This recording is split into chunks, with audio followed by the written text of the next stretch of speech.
ایک جو ہے رقعہ لکھ کر کے امان کا عامر ابن فہیرہ نے کے ہاتھوں سے دیا گیا کہ ان کی جان کی امان ہے، اس نتیجے سے اس جو ہے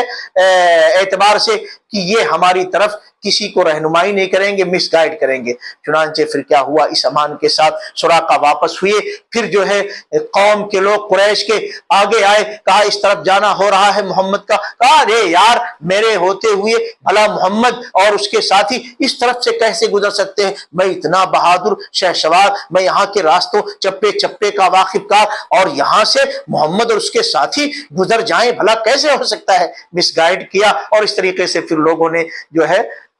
لوگ واپس چلے گئے۔ اسی طریقے سے جب آگے بڑھے، یہ قافلہ آگے بڑھا، تو پھر اور ایک کہانی جو ہے مزے کی وہ سامنے پیش آتی ہے۔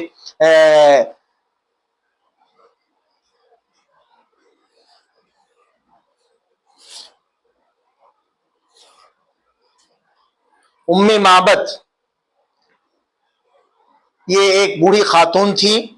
اور ان کی جھوپڑی راستے کے اندر وہاں صحرا کے اندر ہوا کرتی تھی۔ ام معبد کے پاس سے جب اللہ کے نبی صلی اللہ علیہ وسلم اور آپ کے ساتھی ابو بکر رضی اللہ تعالی عنہ، اور اسی طریقے سے